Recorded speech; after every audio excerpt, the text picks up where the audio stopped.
The rule of three states, things that come in threes are inherently more appealing than those that don't. With the next generation GMC Sierra, Canyon, and Sierra Heavy Duty, we couldn't agree more. Whether you choose to have the world's first 6-function multi-pro tailgate available on the next generation 2019 GMC Sierra SLT, AT4, and Denali models, to confidently take on heavy loads with the available 6.6-liter V8 Duramax turbo diesel in the GMC Sierra Heavy Duty, or to get behind the wheel of the only mid-size premium pickup on the road, the GMC Canyon, you'll realize all three help you do one thing: go professional grade. Step up to GMC, and current eligible GM owners get 20% below MSRP on next generation 2019 GMC Sierra Double Cab and SLE Crew Cab models with a traditional tailgate. We are professional grade. GMC. Must be a current owner lessee of a 2005 model year or newer GM vehicle for at least 30 days prior to the new vehicle sale. Offer includes price reduction below MSRP and purchase allowance. Not available with special financing, lease, and some other offers. Take retail delivery by 9/30/19. See participating dealer for details.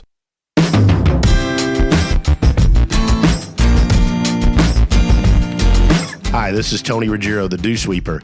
You're about to listen to an episode of The Tour Coach, which is going to give you an inside look at coaching golf at the very highest level, from on the PGA Tour with my guys all the way to here at Mobile, Alabama in the Dew Sweeper Dome, as we help folks of all skill levels, all walks of life, learn to achieve their golfing goals. Your PGA Tour players right now aren't playing tournament golf, which is their job, right? And you guys typically are there to support them, whether it's the off season or an off week or an on week. You're working with them to help them perform better. So like, what the heck are players doing right now? Well, I mean, I'll start. First thing I think is this is a great opportunity. I think Kolby told his guys the same thing, that when this started, it's a great opportunity to make sure when the bell gets rung to go back, we all know we're going to go back at some point, we don't know when, to come out of this better than you were. Because I think the people that really, it's like in his gym where it says the season favors the prepared. Like, the people that want to be great and the people that want to be the best are going to find a way to still work. They're going to find a way to be better. And this is more Kolby's arena, but like, when do they get 2 months or whatever to get their bodies in better shape with not having to worry about playing the next week? And from a golf swing perspective, when do they have an opportunity to work on things without worrying what it's going to feel like on Thursday, or, out of bounds to the left or right? So for me, I tried to approach this. There's a lot of bad shit going on in the world, but this is look at this as a positive and a great opportunity instead of a negative. Yeah, I mean, I agree. Basically what we try to do as soon as this happened, it was a pretty big shock for everybody, because right now we're in tournament mode. So there's tournaments every week. We're getting ready. So now when this occurred, like I told them, like, this is an opportunity for us to get better. This is an opportunity for us to get stronger. And that way, when the season does crank up, whoever did the most work and did the most to be prepared is going to be ready.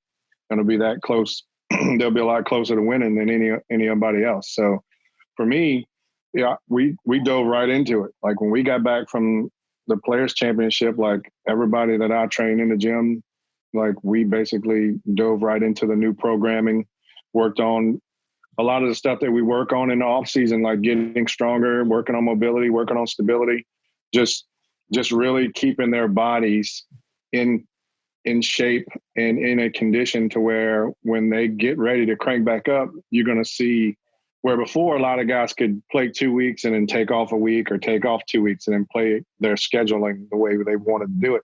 But realistically, what we're looking at now is when we get back into the swing of the season, it's going to most guys are going to play 9 to 10 weeks straight. Yeah, more than they've ever played. Yeah, so their conditioning is going to be even more vital than ever before, because, like, we have to make sure that we got all our T's crossed and dotting all the I's. So, it's a challenge, of course, because with the gyms closed down too, like, on my side of it, like, I'm doing a lot of FaceTiming and kind of like a virtual training almost, I mean, luckily, some of my guys went out when the season got canceled or postponed. Everybody went on the sites, and I made them buy equipment, and we purchased equipment for them to take it at their home. Like I was on the phone today with Lucas going over his program that he was doing in his garage. So it's just a testament to the hard work that these players do, that take and put the time in week in and week out to be the best players in the world. And they're the best players in the world for a reason. We're seeing it now. Greg, we've been chatting regularly through this. We've been working on a project, which is very exciting. But some of your comments about this might be a little bit different than the other guys, is putting in the hard work and stuff. And so I'm curious for you to share some of your thoughts, because you definitely had some interesting. Yeah, I mean, I think the biggest thing that we've been dealing with the guys is the uncertainty, right? Like if you knew you were coming back, say June 1st, you would prepare leading up to June 1st. These guys have never prepared with such uncertainty before. So there's a little bit of an adjustment period. Look, you always got to get in the gym, right? You always got to take care of your body, and that's important to maintain regardless. But in terms of practicing, you can get really burnt out practicing for 3 months without any competition. So it can be a little bit dangerous to think you have to do too much all the time. Also, especially in golf, right? Like the idea is that you could always get better. And if you're not doing something right now, you're missing out. Someone else is getting better. We're all in the same sort of position. I mean, there's different pockets in the country where people, I guess, can still play. But you're not missing out. And you're going to have plenty of time to prepare physically once you know exactly when you're going to play again. Like these tournaments are on the schedule, which is great. Who knows if that's going to happen? I'm not being pessimistic. It's nice to see those. It gives a little bit more structure. We can start to prepare. I think June 17th is the first event or something like that now. Tentative, I think. Yeah. Yeah. All tentative. So it can be, you got to be really careful from the mental side to think that you have to do so much with all this free time. If you want to be lazy for a little bit, and you are, don't judge yourself. Be lazy. You're going to be ready. These guys are the best athletes in the world. They're the best at what they do. They're not going to slack off when they know it's time to come. Obviously, but again, gym, you do that regardless of whether you're playing or not. Even guys who don't play are doing that, right? But in terms of practice and work, you can almost do too much, I think. And that's it's trying to find that fine. This has never happened before. Nobody really knows how to best navigate this. But I can guarantee you one thing. All these guys that play at the highest level have never had this much time off in their entire life without competition. Forced time off. Forced time. I'm not talking about injury or anything else, but where they just can't play. They're ready to play, but they can't. One thing that I think is important, and this goes on the fitness side, Kolby, and the golf instruction side for players. I mean, this is for regular golfers, but because most of us have nothing to do right now, there's so much stuff on the internet, and on social media. Every day you turn on, I mean, there's stuff like this every day, all day, every night. And it's real easy for people to get flooded with information, but you still have to stay committed to whatever it is you do with your trainer and your golf teacher. I think it's you got to be careful that you don't information overload during this. And from a teacher, I think one of the things you have to be careful of is we've never had 2 months or 3 months with somebody where they didn't have to play. We got to be careful to not overthink things and over tinker and say, oh, well, I wonder if it'd be a whole lot better if we tried this. I'm going to use Lucas as an example, but we know what he does when he plays really, really good. And he played great. Just because we got 2 months, we don't need to overthink that. Right. I mean, so I think that's a good lesson for everybody out there. Just because you got a bunch of time off doesn't mean you also need to go experiment with a whole bunch of crazy shit that you don't even know if it's ever going to work. No, I mean, I agree. We keep everything neutral. You know, I mean, we're not doing anything. We're not trying to reinvent the wheel or anything like that. We're trying to just stay on point on what we work on and what we're good at. And take somebody, for instance, for Lucas, we're still working on separation, him being able to load into his right side more efficiently, use his pivot. So all the exercise that we're doing, we're just increasing the volume of it from time to time. And to piggyback off what Dr. Greg said, it's absolutely true. I honestly know for a fact that not one of my players are playing golf right now. I mean, they're not okay. Justin Thomas, the Dustin Johnson, Lucas, all those guys, they're actually not even swinging a golf club. which goes to credit what Dr. Greg was saying, and that's what it'll keep them charged up mentally. I feel like when the bell rings, they'll be ready to go. And from an interesting point to further what you guys both just said is like, so Zach Suka came down, hit some balls this afternoon. First time I've seen him, since I don't know, 2 months. He hadn't hardly been playing. He hit it fantastic. Like taking a break doesn't mean you're going to suck when you come back.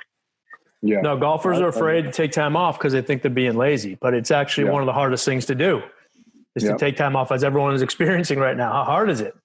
Yep. That's not being lazy. That takes work to take time off, and you're not missing out on anything. And that's, I think, always the fear. And I think, look, for the first month or so, or however long people have been in this, it was like, I'm going to keep busting my ass. I'm going to keep getting better. And now we've reached a point where like, oof, now what? Now we still got another month or two, and I'm getting bored and I'm getting burnt out, and I'm going to find something else to do to keep me occupied and keep me entertained. And there's some things maybe I can do that I've never had a chance to do before because I have all this time. And the golf's not going anywhere. It's going to be there, and you'll be more than ready to go. Everyone's going to be ready to go when it's time to play again. I agree. Yeah, there's a lot of pressure though, Greg, of feeling like you have to be productive. Like, you see what other people are posting on social media or whatever it is. We've lost T. He'll be back. It's all right. He'll be back. No, like there's a lot of pressure to try to do something good right now because you feel like you need to catch up or you need to do something productive every day. Yeah. And it's really difficult to not do anything. Like that's just really hard for any competitive, kind of player. Yeah.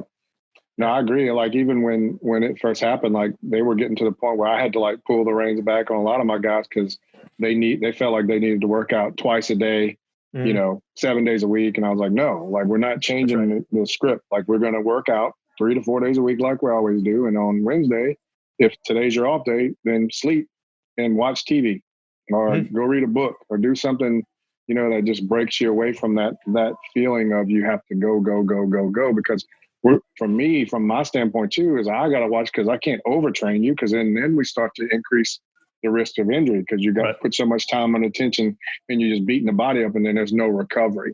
So I constantly preach that to my guys, like the recovery is just as important as the training. And like, you got to treat it the same way, just from the nutrition side and just from the hydration side. Like what I've been kind of doing is challenging my guys just from a hydration side. Like, let's set this kind of goal and let's really see what your body feels like when you're truly hydrated. Like when you make that kind of effort to do that now. And then just kind of get them, and Dr. Greg can probably speak on this more, just kind of get their attention off that one harsh blinders, just keep going, and just try to get them to just relax a little bit. More than anything. Yeah, I think it's really seductive to sort of look long term and say, all right, when I get back, I'm going to be able to do this, right? And I'm going to want to be able to do this when I get back, and I'm going to have to work so this many hours each day to get there, and that's a pretty daunting sort of long term goal. And with all the uncertainty, we just don't have a time frame right now. So if you can find something each day to take care of and stay engaged in what you're doing right now, like I use the example with players all the time. When we talk about, have you ever showed up to a golf course and played it for the first time and just played fantastic? No practice round. You don't know what's coming next, right? So it's very easy to stay focused on what you're doing right now. If you don't know what the tee shot's like on the 13th hole, you can hit your approach shot on 3 without any thoughts of what's coming next. And it's kind of a similar situation right now.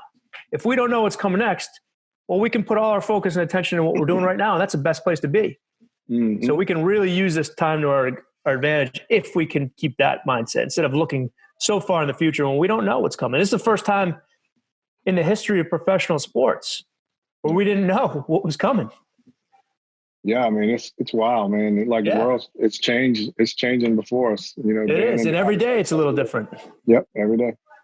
Greg? I'm talking to some of the baseball guys that I train too. Like, man, what they're talking about, trying to move everything to Phoenix, like it's changed everything. Oh yeah, it's wild. It's crazy. And even when it does come back, it's going to be different. Yep, for a while, it's going to take a little while. The competitive piece won't be, but things are going to be a little bit different. We don't know when that's going to happen, so let's just be focused on what we're doing right now. Tony, welcome back. It's good to have you. It's good to be back. Sorry, a little technical Change of scenery. Kolby, I got a question for you. So you talked about the rest and recovery piece. Walk us through, like, what does a week look like where you train appropriately and you rest and recover appropriately? Well, it just kind of just based on the split, right? So like if we're doing a 4-day-a-week program, like we would train Monday, Tuesday, and then Wednesday would be an off day, and then we would do Thursday, Friday, and then Saturday, Sunday would be an off day. So I mean, there's different kinds of splits that you can put into that, but and then we can do train one day, and then the next day is just a real light, just recovery day where you just do some active isolator. That'd be like a cardio day where you would just work on cardiovascular fitness, either ride bikes or go for a walk or anything like that. So any type of active recovery is great too. And then you have the regular recovery that is more traditional where you're doing like the foam rolling and like some guys have Normatec, or they might even do ice baths and things like that. So it just depends on the individual, like the kind of programming that we have set up for them.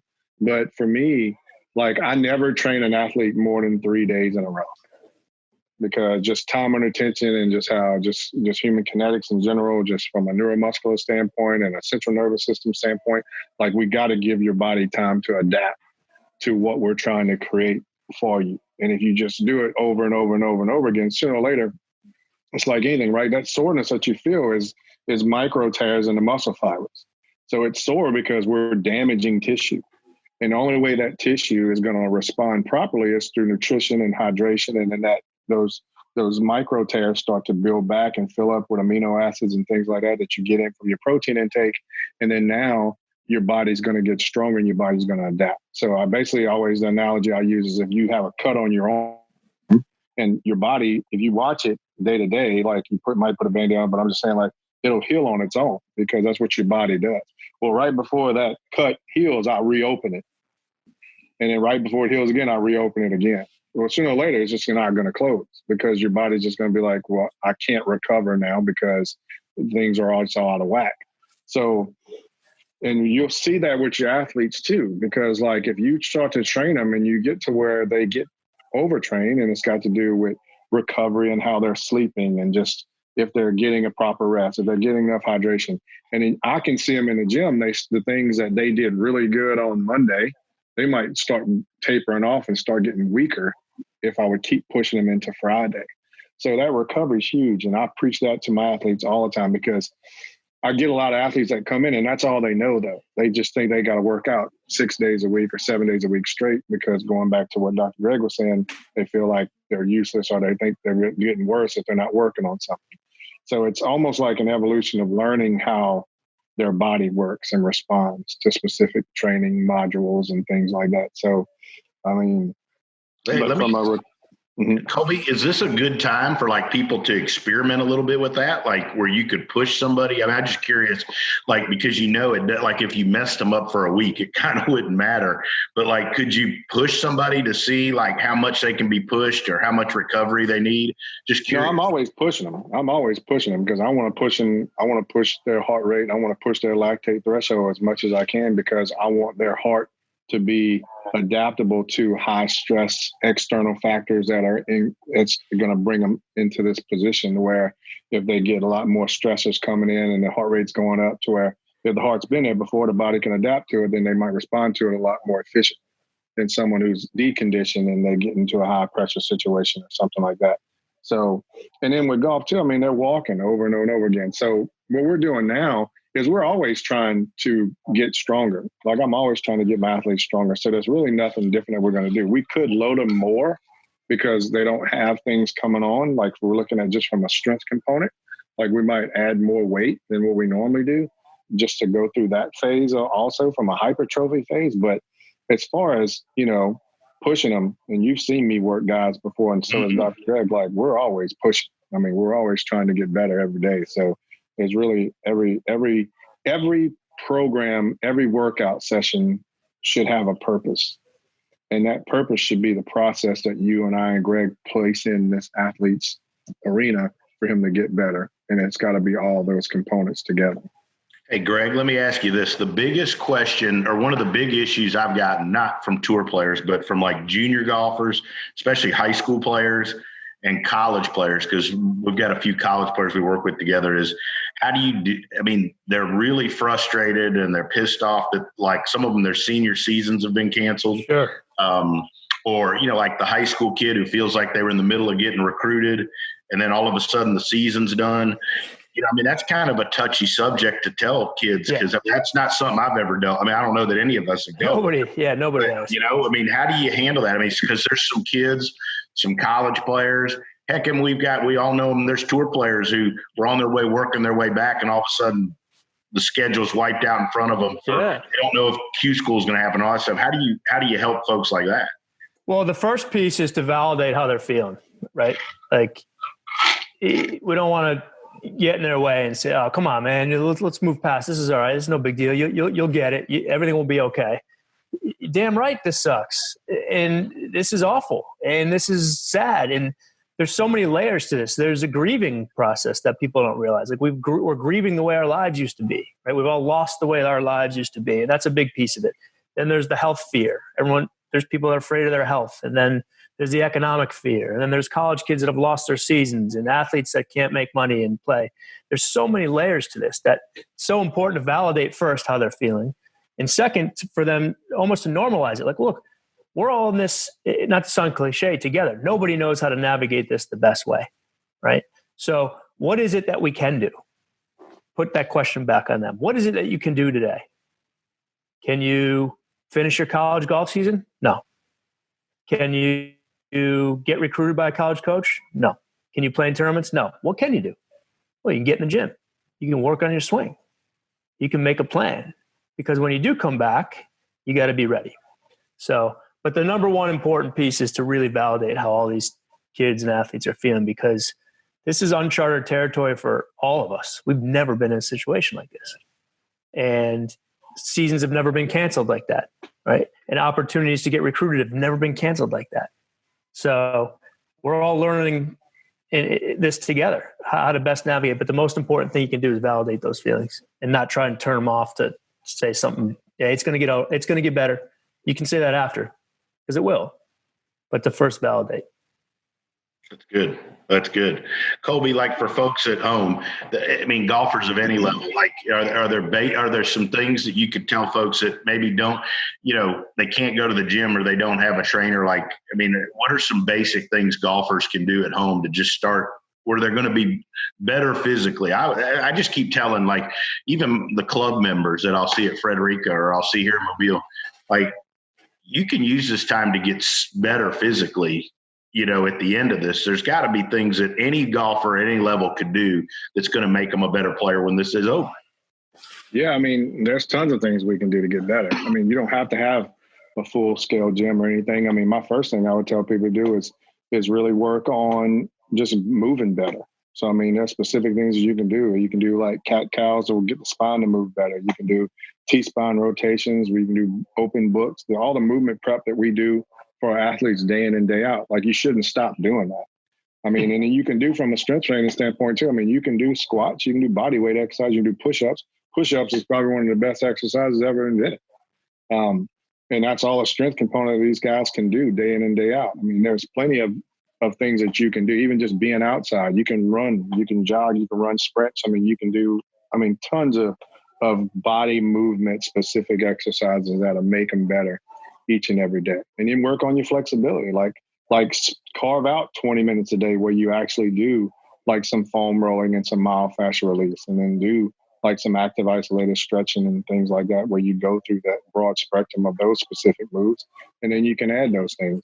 You can curl a water jug.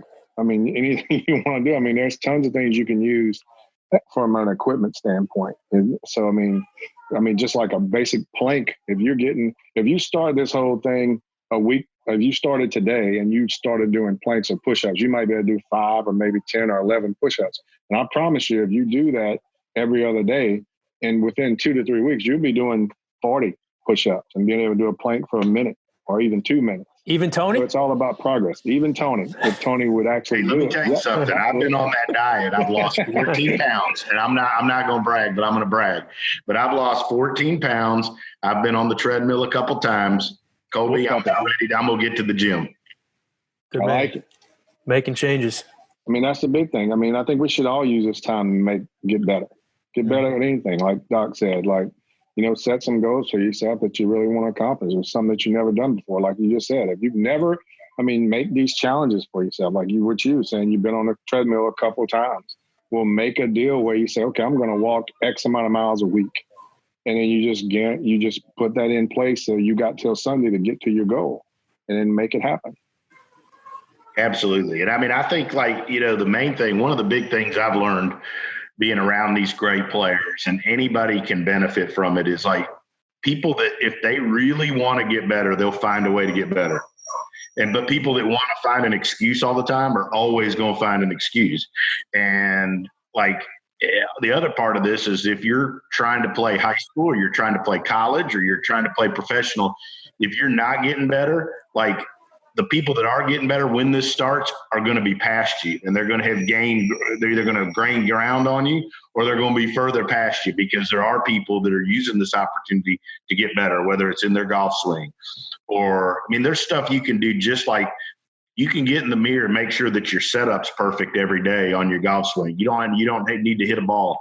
You can be doing the stuff Kolby wants you to do in the gym, but there are things you can be doing, or you can sit around and feel sorry for yourself that you can't go play 18 holes of golf. Right.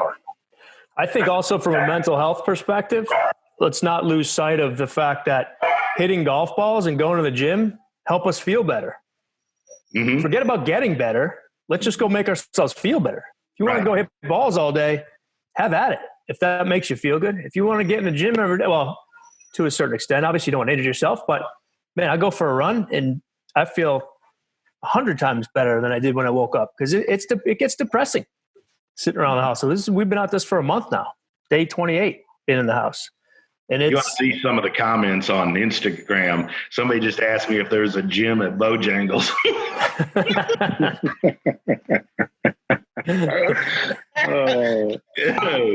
oh, shoot. Oh, it's good. Tony, got a question, your direction here.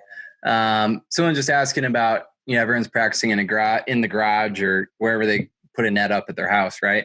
Beating a lot of balls. Obviously there's one aspect of just doing it because you enjoy hitting golf balls and just are having fun.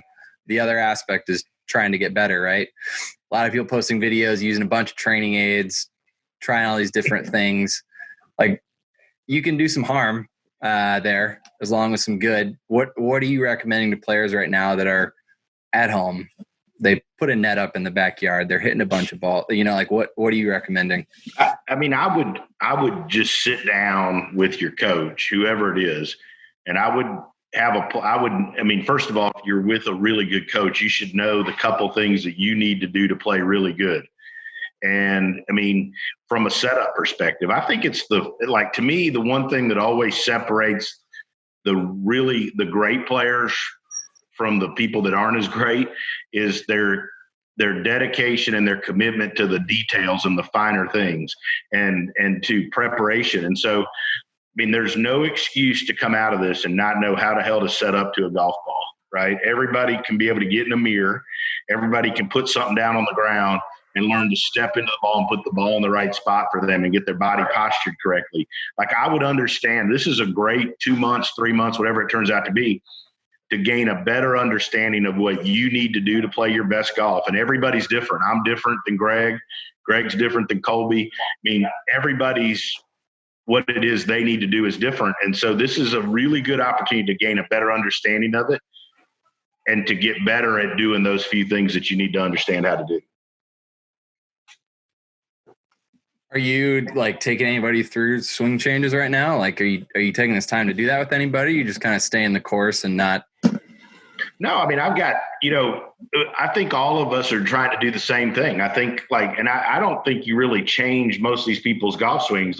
You're trying to get them back to doing the things that they do when they play their best golf, whether it's physically. Now I'm going to use Lucas again as an example because we've all worked with him. At the end of last year, he got tired. Heck, that's totally expected, right? Played a bunch of golf. So he's able to get rested. He's back in the gym with Kolby. He's hammering it. Man, saw him hit some balls, sent a video, like he's turning back into the right hip better than he maybe has since around the British Open last year, Kolby, when it was really, really good. So like, we don't need to change things. We need to get back to, it gives us a chance to hit the reset button. And I use that a lot. And, the other aspect of that is, and then there's other players that are working their way back. Had the opportunity to look at old videos, look at old Masters tapes from a few years back. Hey, this is what it looked like. This is what we were doing. Like, it's a chance to go back with no consequences for the next few weeks, which to me, I mean, Greg, one thing I've learned from being around you all these years is that freedom is a big deal. And so like, there's a big freedom in the fact that there's no damn consequences for a period of time. It's like, that can be kind of liberating in how we work, all of us together.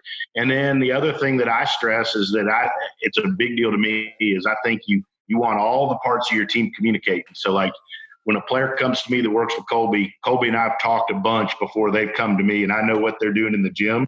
He knows what I'm trying to get him to do. Same thing with Greg. If they work Greg and myself, like, I'm like, hey, here's some things this guy's been saying.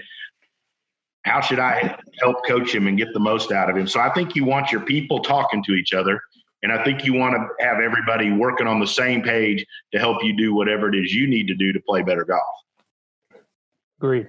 On the flip side of that, though, there is no consequence like coming up. There's no tournament to test what you're working on.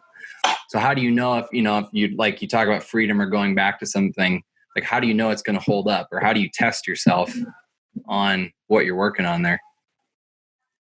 I mean, it's hard because you're hitting in a net. Some people are hitting a net. I'm very fortunate in that I'm unlike most anybody else on this call, in that where I am, you have the ability to watch somebody hit some balls at a very safe distance, one-on-one, or they have the ability to go play some golf by themselves in a golf cart or walk. So you get some feedback. But, look, there's all kinds of technology nowadays with phones and video and all that stuff and launch monitors. People have opportunities to do things that give them feedback that say whether the ball's doing what they're doing, what they want it to do and stuff. I mean, I think I hate to say this, but I think if you want to get better and want to get better bad enough, you'll find a way.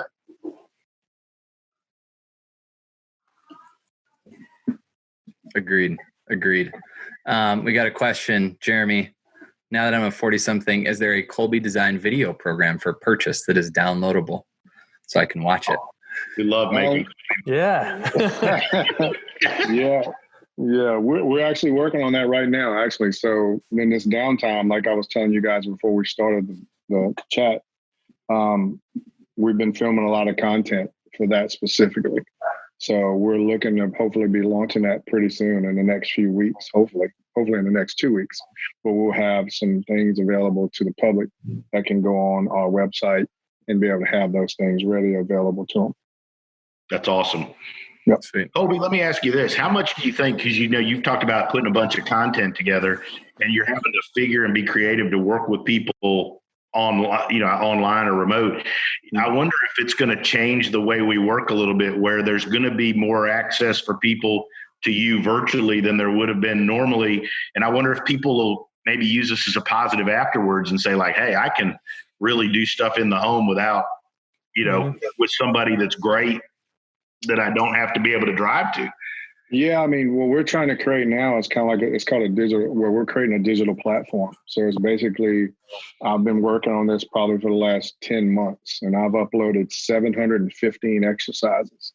So I've been doing all the editing and the wording and the video and editing and all this. I mean, it's amazing the stuff that I've been able to do in the last few months, just trying to get this thing ready and going to get it launched. And we'll have it in an app form that you're going to be able to get in there, be at the palm of your hand. So where I can send you, if you're Tom from Connecticut, I can send you your program and then you just log on to it on your phone and you have it in your palm of your hand. So it's like me being there, but not being there, more of a virtual type training deal. And then basically a whole program. So, I mean, he goes in, he clicks on movement prep and it gives him his list of exercises to do to get his body moving before his program starts. And he clicks on the video and it shows him the exact video of what I want him to do.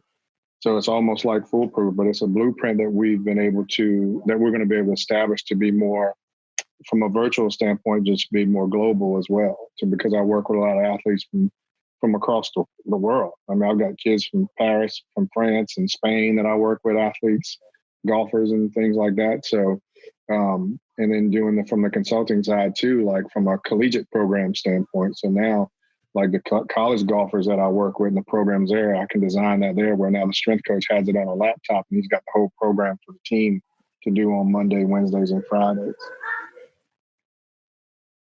Absolutely. And I think it's going to affect I think I taped an interview earlier today for a future podcast with Mark Blackburn, and we talked about how these times are going to change. We're like, people I think are going to work more remote. They're going to find they can do things. They're going to find that a guy in Wisconsin is going to find that he can maybe fix something by working with somebody remote where he didn't know before because he couldn't get outside the house. So I think what's going on is going to change our business and lots of businesses down the road. And I think that the people that are really, really good at what they do are going to come out of this, and people are going to realize that they're better. And I think they can turn it into a positive. No, I mean, I agree. Like it's happening right now. I mean, I think it changes as of now. It's never going to be the same. I think it's going to open some avenues to be able to be more global and be more, from a virtual standpoint, where you can absolutely work with more people and have a bigger impact. And that's my goal anyway, is try to get as many people better as I can. So if what comes with it, then we'll just take it and we'll run with it. Awesome. Cordy, anything else? Yeah, we got a kind of an interesting question for you, Tony. I think would be, we've gotten a few comments from asking about college players and whatnot. There will be a recording of this. It'll be on the podcast that you can check out. So, but this is a question from a coach, actually. Craig is asking, Tony, when a junior goes from your program to a college program, how does the college coach fit into your team? I'm a college coach and feel like each swing instructor is different. What's your ideal situation? Well, I mean, I think you recruit a kid because he's really good and he can play at your school. So I don't know why you'd want to change any part of what he's doing. I mean, I would think you'd want to, make sure that I think you want open communication. I've always had good relationships with the college coaches for the most part I've worked with, and tried to get feedback from them as far as what the player is doing on the golf course or in their practice. And I've always tried to be very open with the things that the player needs to work on through fitness, through mental, and through the golf swing. And I think that when it works best is when the coach looks at it like he's a facilitator and a custodian of that program that helps administrate it. And he makes sure that, like, if that player's he's going to a big D1 school and he's a great recruit and he's been working with me and going to the gym and he's been doing Kolby's program from one of our camps and Greg's been helping him, like, why the heck would you want to change any of that? I just make sure that he has access to that when he needs it. So I think I think he needs it. It works best when the college coach is part of the team and is a facilitator of what's already been going on. Perfect. What else do we got here? Any closing remarks? I'll look through a few questions here, see if we've got anything else to ask. Greg, any closing remarks for us? Just to reiterate these unprecedented times, and nobody knows how to best navigate. And from my experience, it's been slowing down and not being in such a rush to get things accomplished in this time period, and being nice to yourself and taking time for yourself and getting in the gym and hitting balls if that makes you feel good, because those are important things to try to maintain a sense of normalcy right now in ever-changing situation. Perfect. Kolby? Yeah, I mean, just kind of to piggyback off what Doc was saying, like, just my best advice for everyone is to just continue to, like, the more you move, the better you're going to feel. And the better you feel, like, if it's from a golf standpoint, you're going to play better golf. I mean, it's all about, we try to create from a programming standpoint. And the stuff that I focus more on than anything is it's species specific. So if I can get you to start to move the way you were meant to move, then you're going to just be a better human, not only, but you're going to function better. as a human, but you're going to also function better as an athlete. So any type of sport that you're going to try to do, it's going to allow you to play better. So if we think about golf, if you're rotating more, like you're going to be able to rotate better in your golf swing. So everything that we want to do is we want to have transference over into that sport. It doesn't do me a bit of good. It's like I tell people all the time, I would never train an offensive lineman like I train a quarterback, because it's totally different, you know? So it's like when you think about the specificity of a sport and sports training, if you take golf, for instance, then you want to make sure you understand that you're working on being stable and work on balance and work on your mobility and work on your stability. And then also bring that strength component. And if you're going to do one exercise more than anything, you need to make sure you're rotating, because golf's a rotary sport. So the more you rotate, the better it's going to have for your golf swing. Awesome. Perfect. Yeah, I think Tony, you know, you've always talked about working the plan and just sticking with the plan. And now is a great time just to keep doing that, not to panic, try a bunch of different stuff, just keep working your plan like you always talk about. I think now is it's difficult to do that, but I think it's good advice as always. I think people are going to find out if they've had a good plan at the end of this, and if they got a good team of people around them, because you're not going to be able to fake it at the end of it. But, you know, I with what Kolby and Doc said, I mean, look, we've never experienced this. I mean, we're all going through it the same. I mean, I call Kolby and Greg all the time and text them, and we all ask advice from each other and tell each other what we're experiencing. So we're all just doing the best we can. But I'll tell you this, I mean, I appreciate them taking the time, Cordy, out of their days to come and do this, because they've got lots of stuff going on. But I mean, by far they've been the biggest influences on my career, and the opportunity to work with them has been phenomenal. We've had a lot of fun, but we've had a lot of good times with some good players. So we're just going to keep on keeping on, and this thing's going to pass. Yeah. Awesome. Agreed. Thanks everyone for hanging out with us. Hope everybody liked it. Yeah. Thanks everybody. Thanks for having me. Thank you. Guys, thank you. We'll do it again. Yeah, we will. Absolutely.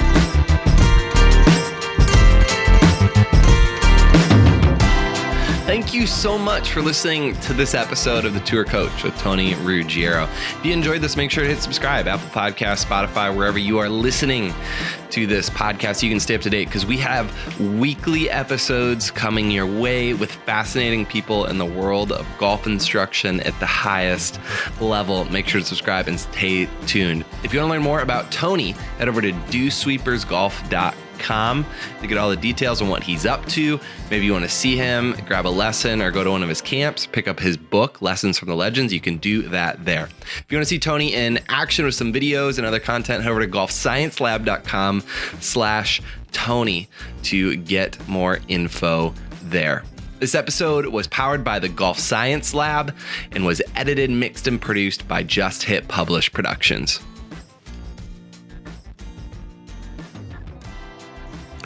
There's one thing, if you know about me, if you've listened to the Dew Sweepers, you've come to see me, listen to me talk, is you know I'm big on loyalty. We give 100% here at the Dew Sweepers. We put a lot of emotional investment into everything we do with every one of our players. And the same can be said for our partners and the folks that have been with us for the long haul and help the Dew Sweepers, help our juniors, help us get to our tour players. And so I want to give a special thanks to our sponsors. Our sponsors are first and foremost Buick and our local Buick dealers here around the Southeast, Shrixon Cleveland Golf, who've been with me for over a dozen years, and their belief and support of what we do here with the Dew Sweepers. And lastly, the folks at Vineyard Vines. The folks at Vineyard Vines love what we do with junior golf. They support us on the road. There isn't a better family or group of people that are going to help us look our best, play our best, and have more fun than the folks at Vineyard Vines. So special thanks to our sponsors. Please support those as you get the opportunity. And for more information about any of those, check us out at dewsweepersgolf.com, or you can always check me out on Instagram at @thedewsweeper.